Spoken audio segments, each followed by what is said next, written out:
Hello, and welcome to the first episode of This is the Year podcast. In this particular podcast, we talk about all things agentic AI, artificial intelligence, and especially if you're interested in building your own agentic AI SaaS, this is the place to be. Today with me again, wow, in 2026, we again call this the podcast. This is the year. 2025 was the year. 2026 is again the year. If we keep saying this is the year every single year, eventually you're going to be right. But exactly. So far, we have been right cannot most wrong. times. We cannot be wrong. I Yeah. mean, overall goal for this year is to shoot around 50 episodes. This is the number one. And in today's episode, we're going to be covering the NVIDIA CES, basically an official first keynote speech by Jensen Huang, outlining a few of the details from this particular NVIDIA speech, inferring maybe some potential stock picks. No financial advice as usual, but then also looking ahead into the future, especially what might be coming next in 2026 once we actually have these chips produced and deployed in the data centers. We also talk about a quick January read, a bit of a read on the market on AI, like what we feel the current January mood is after the holidays. And then we finish it off with a trade-off that we as builders usually face. That is the trade-off of building and testing before we actually move elements and code into production. We do have some opinion on this, but more on that in the third segment of today's episode. So let's kick it off just to set the stage. NVIDIA CES is like the official keynote once again, where NVIDIA, the world leader of artificial intelligence infrastructure, especially chips and these supercomputers, is outlining the new setup of new products. In this particular case, they did introduce the new Vera Rubin setup. Maybe you can put it on the screen, which is basically their most advanced setup, aka supercomputer, that can be placed in a token factory to train large language models or artificial intelligence systems, and also to run them, aka inf. It was a big breakthrough in the sense that they had to re-engineer the entire design from scratch. It doesn't have many cables anymore. It doesn't have many channels anymore. Once again, I put it on the screen, maybe just for you to check out how this Vera Rubin setup actually looks like. It looks a lot more streamlined. And the only example I can maybe think about is the way SpaceX is actually improving their rocket engines. They're removing a lot of the cabling and they make it look a lot more streamlined. So that's kind of what I thought as my first opinion. What's your opinion, Joao, on this new chip, Vera Rubin? Did it live up to the expectation? What can we expect actually training LLMs on this chip? What is your first read on CES 2026? I mean, they do seem to present like super amazing benchmarks in terms of performance. I mean, you spend the same amount of power and you get I think they mentioned 5 times the performance, like the calculation, the processing power. This can unlock you having enormous models. And I think if you see the lineups that we have for either family, let's say you go to OpenAI GPT models, they keep getting bigger. And we don't know exactly how big. They're obviously not releasing how big the models are, but all the research points to them releasing bigger and bigger models, having more and more hardware, and the need for the processing power. So I think this goes in hands with having even more GPUs, even more data centers, and then again, more power needed, more RAM needed, which is surprisingly expensive these days. Cooling, infrastructure. So I think 2026, at least for now, it's still ramping up what we saw in 2025, which is building more and more infrastructure. And NVIDIA is obviously capitalizing heavily on it. If the stats are actually true, remains to be seen. Usually companies have the most beautiful, perfect benchmarks. Real life tends to disagree somewhat, but I do believe that GPT-5, maybe GPT like 5.5 or 6 or 7, it might be trained on these chips, and it won't be cheap at all. It's native for OpenAI or for us.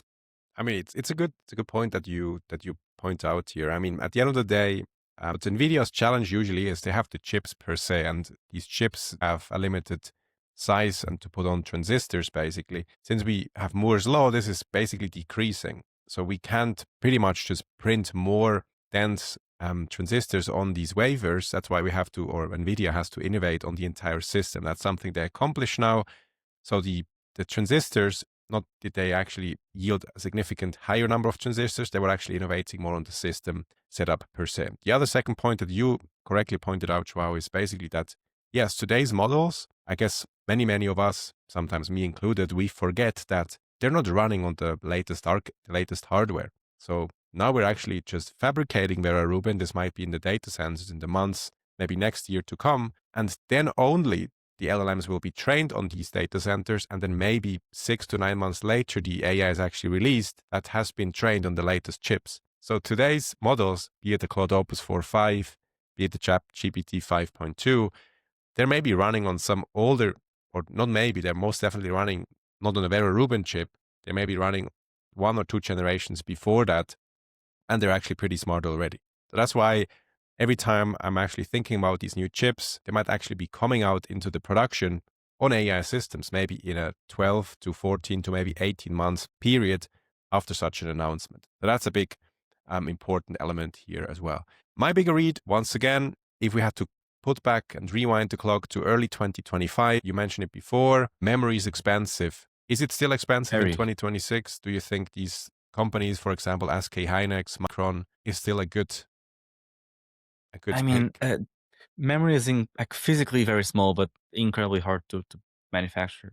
So to scale operations, like we saw it in Tesla, it was like a super public operation where you saw Elon like trying to set up factories all across the world, having problems with setting up factories in China, in Europe, scaling up their operations in the US. Like setting up large scale manufacturing, either of cars or chips or memory, is hard. So they will do it, of course, but it won't be at the same scale and the same speed that's needed. So if you're trying to short Micron or hoping that the price will fall, I don't think you can stay solvent long enough for that short to be worth it. So yes, the price will stabilize. It has to fall. It can't be this crazy expensive. I mean, we need memory even for personal computing and personal devices. You can't have it all on AI inference. But for now, AI inference is the top priority in governments, in the private sector, and for people's lives. People keep using it more and more. So I think we'll still see like very high prices, at least for the next 2-3 months. No one can build factories and scale up operations that fast under at that time. At least that's my read. Maybe I'm wrong. Maybe in a couple of months, price will fall to a tenth of what it is right now. That'd be amazing. But I'm betting otherwise. I mean, it's a good read. Usually, I'm a person that believes in competition. Since I first read the Harvard book on competition, um, I believe it's just also interesting to quickly point out there is competition to NVIDIA. Not only is there AMD, there is also, for example, Google's own TPU or tensor processing unit designed by Broadcom. So Google/Broadcom, they have some sort of a counterbalance ideally against NVIDIA, and also AMD has their own system. So NVIDIA just presented their own setup. We probably are expected to see more from AMD and again more from Google, and maybe the other chip, or at least the specific chips from, for example, AWS or Amazon, they maybe come fourth or third after that. So that's a little bit to read currently on the CES announcement. My favorite quote, though, and I quickly have to read it from the screen from Jensen Huang, is in 2026, the agentic system, which is basically the software, will be the interface. It is no longer, for example, an Excel with a bunch of squares that you enter information into. That kind of aligns with what we've been talking about for multiple times, that more and more and more these AI systems or these agentic AI systems are actually capable of producing advanced Excel models, advanced PowerPoints, advanced Word documents, and us humans are not actually manually interacting with the Excels from scratch. We maybe first give the AI the initial bulk load of workload, and then we can actually fine-tune and validate it from a human expert perspective. That's a little bit my read into this statement. What's your read, Joao, into the, let's say, the I quote think from Jensen? he's right, but he'd be right if he said it like last year or the year before that, because the interface between like human and computers have been an issue and have been a bigger topic since before like Gen AI was a thing, since before ChatGPT existed. We have been talking like in the computing industry, in the tech world, how do we interface better and faster with the systems? Because I can read an entire page worth of content uh, somewhat fast. I mean, some people do it faster. I think I'm average, a bit above average. I don't know. But our output, like the way we interact, the way I type, even if I'm a fast typer, and I cannot type the same speed as I can read it. And so Elon tried to come up with like uh, that chip you put in your brain to try to interface better. It has some promising results, especially for people with like disabilities. But for the average person, we have been trying to come up with better interfaces. And so, especially like Excel, for example, everyone uses Excel. 1 in 4 files in the world might be Excel. Again, not a real stat. It could be possible, but again, not a real stat. Don't even know actually. And so, for example, if you want to mess around with Excel, sometimes you're typing, sometimes you're scrolling through cells. If you want to do a certain operation, you have to go to a menu, click on a sub menu, find the button you want. And maybe if you're really expert on it, you find the right menu the first time and the right sub menu the second time, like right away. It still takes you, I mean, 3 to 4 seconds to click on a certain button. If it's not right there, it's it's really slow to just keep interacting with the systems this way. We want to do more and more, and we don't want the interface to be the thing that's the bottleneck in our daily activities. And so if we have the same Excel, the same computing engine, the same algorithms, but we can say, hey, do this. And we can explain it in a couple sentences. And you can even talk to them because we have speech to text models that can understand us perfectly fine, unless you have a really heavy accent. Then you can train that on your own. Then the system can like operate the Excel faster than you can. Maybe it doesn't know that like really cool like quirk that you learned like back in 10 years ago, but it can do the thing that you wanted to do faster than you could do it.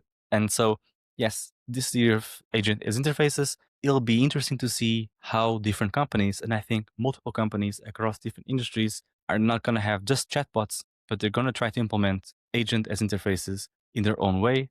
So you'll see it in Instagram. They're trying to put their own models there. WhatsApp already has AI there. Every single consumer and especially like for consumers, the applications will have some kind of agent interface. Maybe they'll all be chatbots. Maybe today or this year will be the year of massive chatbots, and they won't all be good because they were never all good. And I don't think people have gotten better at it that fast. But there might be like new solutions, and I'm hoping that companies find good and effective solutions to actual interfacing with their systems. Because clicking a button or clicking a button to open a menu, to open a different menu, to click a button, it's not the best way. It cannot be. I mean, Instagram changed their layout, and it took me like 5 seconds to find where my DMs were. I mean, it's usually, I think it's one of the more complicated problems we probably have to resolve because we're interacting with a system, I think, on a closer feedback loop. That's what we are about to interact with AI agents, right? So usually we maybe send a message, we receive something, we click a button, an image appears. But in order to steer an entire human workflow that used to take 6 hours just from a chat interface, like from a single chat line, I just see this to be incredibly cumbersome. You might actually have 27 chat messages until maybe a particular element is even understood. So this art of designing the agentic AI interface is probably one of the bigger challenges we might actually have to resolve to really yield greater and larger, let's say, corporate adoption. Maybe segueing into this next quick topic that we teased at the beginning, January 2026 read, where are we kind of in this world of AI, what we believe the current kind of trend is. Early 2026, I've had some hours on my travels back from India. So I spent New Year's Eve in India. I was visiting Taj Mahal. I was thinking a lot about, and also sometimes when I'm on these planes, I'm looking into other people and like, how might they kind of think about AI? Are we on the same page? And I was in New Delhi as well. It's a multi-million people city. As like all these humans, they might be interacting with AI or they're not yet. Maybe they're about to. What's the best possible way? So sometimes I'm trying to observe a little bit, trying to understand where we come next. But long story short, what's the reach route? Early 2026. What's the secret sauce that you're currently seeing? I remember talking about people and advising people to do their own inference. So if you're a small company, if you're worried about security and safety and having like a somewhat constant pricing of your inference, then you should just pay the upfront cost, buy the GPUs, set them up, because the software exists, the ecosystem exists that you can do it by yourself. And basically, then you can replace the models with open source models coming out every couple of weeks, and you could have your own inference. Today, or at least this first half 2026, I will probably not advise it. Not that's not a bad idea. I still think it's a wonderful idea. It's challenging for your engineering, and it's also fun to have your own little system. However, it's incredibly expensive now. So if you didn't do it, too late. Sorry.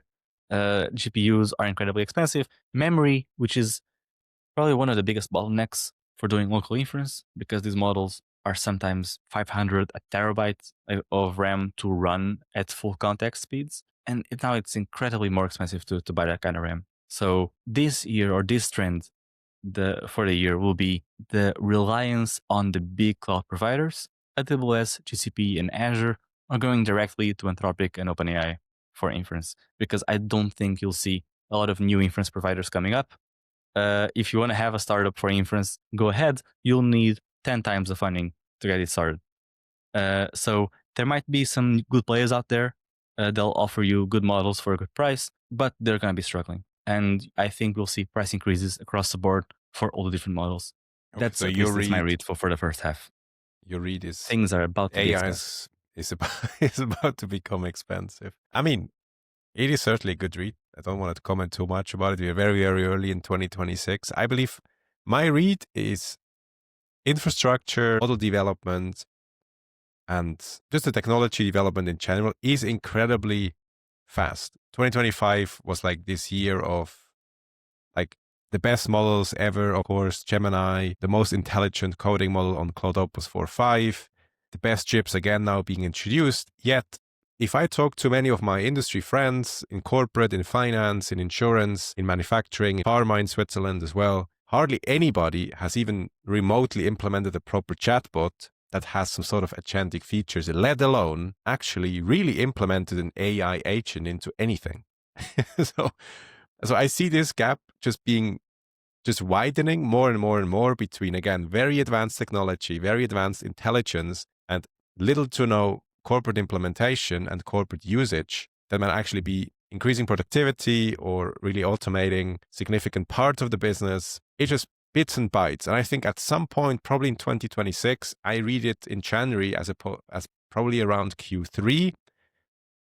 Most likely there will be some sort of shift happening in Switzerland, in Europe, in the US, or wherever you're actually listening this show from, where we actually really now see more agents being deployed and actually doing some heavy lifting in corporations.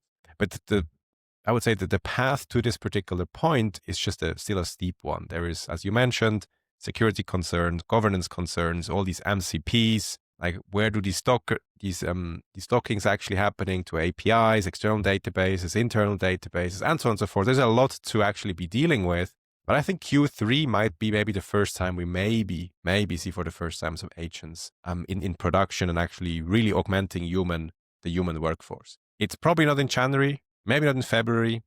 So I would give it around August, September, where you then need to upskill your employees to interact with agents in the best possible way. Skill engineer the agentic AI software. We talked about skills many times on the show, more on that to come.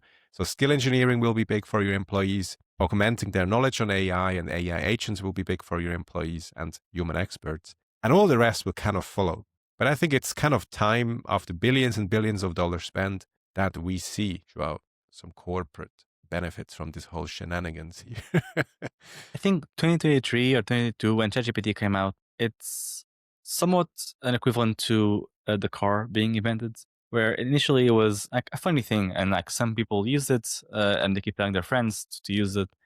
But you didn't have a lot of infrastructure for cars. You had some roads, people were using it for like forever, for walking and for horses, but they didn't use it for cars. And now that we have like the first car and the second car, now the cars are actually getting even better and better and faster. And cars in this example are the models. Now we're building the equivalent of garages and roads and roundabouts and highways. So we have the models, and now we're trying to build the infrastructure to actually use them. So the car came before the road, the models and the AI came before the agents and actually using the agents in the corporate environment. It'll be fun to see how these are built and what decisions are taken, because no one knows what a car garage looks like for an AI model. So how do you put an AI model in your software? How is like the best possible integration? How do you make sure that the interaction between the user and whatever platform you have is good? And how do you make your employees actually work with it, or even improve them with these models and with these agents? Because there's certainly like a connection there, and people are building them like crazy. I keep getting messages on LinkedIn from different companies trying to build these models and asking me for help. I think they're all doing it slightly a bit different, because there's no standard way of going about it, and I don't think there will be for the next few months. Different companies, different usages, different models. We'll see. I think we're still very reliant on chatbots, all companies are trying to build their own chatbot. They're all not forgetting, but maybe not wanting to dip their toes or risk too much with different kinds of models, vision models, voice models. Even OpenAI and Gemini are somewhat coy with their own voice assistants. So Apple is still not releasing the new upgraded Siri. They've announced it. They're teasing it. It's not out yet. So hopefully we'll see that early 2026. And all different companies, not just tech giants, need to innovate and have more than just chatbots. They need to have agents that actually interact through voice or through different systems, because otherwise you're just texting all the time, either your friends or your agents. I mean, maybe I can add just a research paper. So we made it a little bit a habit of the last shows as well. You mentioned highways. So maybe I can put it on the screen here. Manifold constrained hyperconnections is the new phenomenon. It's basically the highway to pass more information through the internal layers of an AI or a large language model. I'm not going too much into the technical details, but it basically speeds up the data flow inside of the internal layers, and it seems to be an interesting approach. A little bit, you can think about it like it's a bit like a super highway, just allowing a much more dense information flow through the AI at the same time. So that's a little bit the outlook of this DeepSeek paper. TBD if this is actually going to be widely adopted in the industry or not, but I just thought it's an interesting read just because also Joshua just mentioned we're building highways. So this paper is actually a potential highway that might be implemented. And as it is usually common in the scientific world, some of these aspects are actually implemented fairly fast, especially if DeepSeek, a world-leading open source provider, is publishing it and basically showcasing this actually yielding some benefit. So that was the read for January 2026. Let's round it off with the last topic, Joao, which is basically building versus testing. So what's your take on that? I've been coding since early 2010s. And so I have always, as a developer, I was always not super into testing, because testing is just the tedious and boring part of coding, where you write tests for things to make sure that they work. And just, you want to build things, right? Like as a kid, you want to build more and more and see it working. You don't want to spend hours writing small unit tests. However, with age comes wisdom. And my friends, I've aged quite a lot in the past few years, not only due to stress, but also due to experience. And so what I've been seeing, and we have been talking about building agents and building different kinds of projects with Gen AI, and mostly all the companies are doing it. They're not all doing it correctly. And there is such a rush, or just a race to the finish line, where people are trying to present their own chatbot, their own Gen AI feature in their platform, that they don't want to spend the time writing tests for it. They don't want to spend the time fully planning it out for the future, because they don't even know what the future could look like. These are all kind of proofs of concept. That means last year you saw a lot of chatbots and not all of them were good. This year, you'll see a lot more chatbots. And again, not all of them are going to be good, because no one wants to spend their time actually testing things out. And even testing things out in an automated, in a reliable way is kind of hard, especially for Gen AI, which not something you can write a simple test and make sure like your name gets converted to numbers like in a super specific way. It is harder to test Gen AI, because not if you ask one thing or the same thing twice, you might not get the same answer both times. And so how do you test for that? There are ways to do LLMs a judge. There are ways to implement groundedness and context retrieval relevance and seeing if your agent interacts with certain protocols the correct way. But it's not super easy to do it. And so a lot of companies are skipping that part. It'll be fun and it'll be a very niche market. Not that niche, I guess, for 2026, is to build reliable testing for these agents, for these chatbots, for these voice bots, for whatever kind of bots we'll see in 2026. Because companies then are afraid to change them. They launch them as proof of concept. And as soon as they have 1,000, maybe 500,000 users, they don't want to change it because they're afraid of breaking it.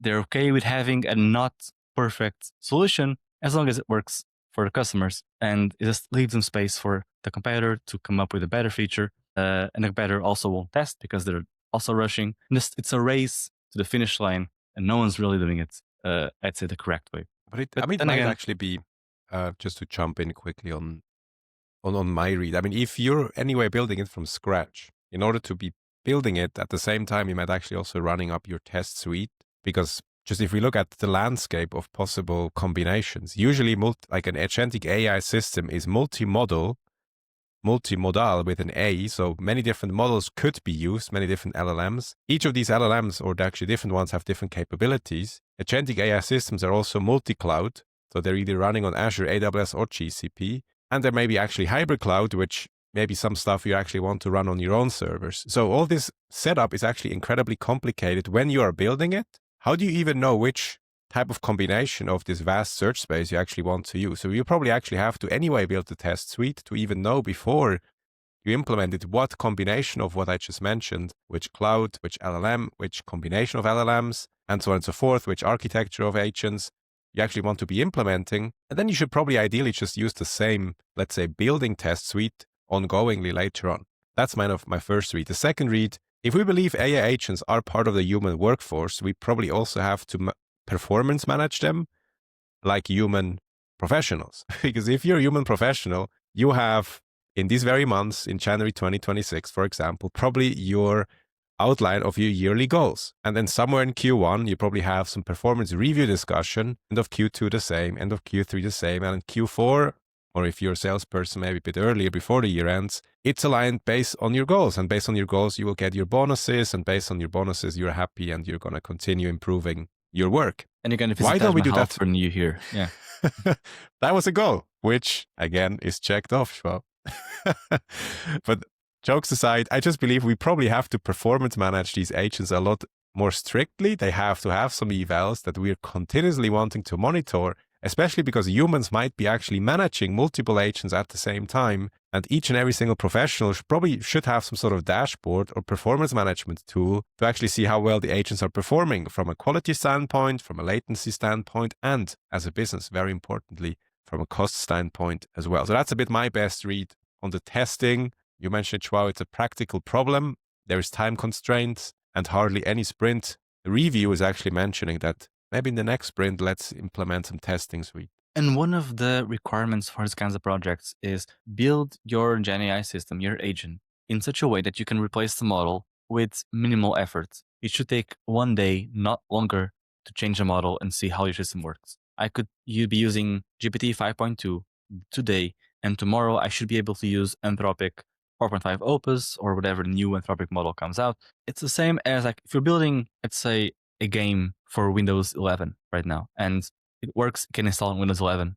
But imagine that Microsoft was launching a new Windows every 6 months. And they do keep launching new Windows versions, which is weird because they announced it's going to be the last Windows a couple Windowses ago. But let's say that Microsoft had Windows 12 in July and had Windows 13 in August and Windows 14 in September.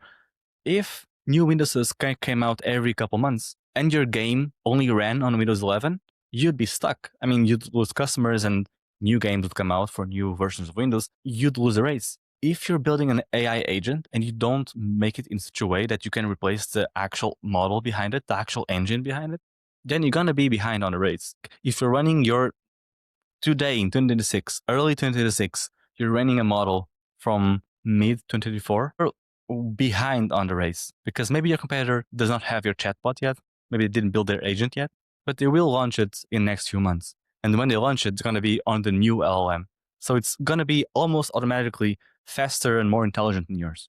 So I mean, it's complicated. That's kind of what I was mentioning before. It is, but I think it should be a requirement. Yeah, no, I completely agree with you. I mean, usually the way probably projects assessment work is it's a static nature, what is out there in the current setup. But I think we mentioned it probably a dozen times on the show. Try to build model provider agnostic so you can switch the models as much as you possibly can. Of course, very good examples is a Cursor, is a Versal V0.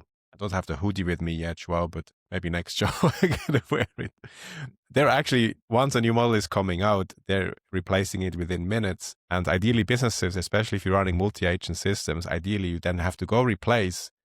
In each agent, you may actually have to, again, revalidate which is the new best LLM once a new one is coming out, especially if you're running multiple agents. If it's just one, maybe you have to run some tests to then replace the base intelligence and so on and so forth. So that's a little bit, again, trade-off, Joao, building probably 80% of the time, maybe testing 20% of the time. something like this in Pareto formula. But most businesses is probably most likely 99.1% or even no testing at all and just hope for the best. And it just yields to some challenges in corporations. So that was it for the first episode of 2026. Thanks for joining, Joao. We talked about NVIDIA CES, some outlook of the new Vera Rubin chips, HBM probably most likely still will be the bottleneck. And we talked about agentic AI interfaces becoming more and more important to actually spend some well thought human brain processing time on it. We talked about the January read of AI, and we talked about building versus testing. Anything else, Joao, from your end? Are you excited for the year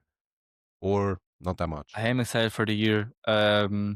Waiting to see who's going to be the next big model of 2026. Hopefully still in January. I think they're like preparing to launch something. Either Grok, GCP, I think they're already in the lead. They won't bother too much. I'd see OpenAI and Anthropic could be the ones, but I think Grok on the timeline is the next one to announce a big model. We'll see. I would also confirm that. I think Elon just mentioned in this week's interviews that Grok 5, is it? Grok 5 is going to be Might be released. 5, yeah. It's going to be released, I think, in Q1 2026. So I'm staying tuned for that one, and many more models, many more approaches, many more conspiracies probably to come in 2026. We are covering them all on this show. If you have a question, we are active on TikTok and on YouTube. That's really our two main platforms, but both Joshua and myself active on LinkedIn as well. So feel free to reach out. Some of you in the audience did reach out with one or two questions. We're always happy to cover them in this show. And that being said, Joao, see you in episode number 2 of 2026. And then it's only 48 to go. All right. Have a good one. Easy. And See ya. take care of the audience. Bye-bye.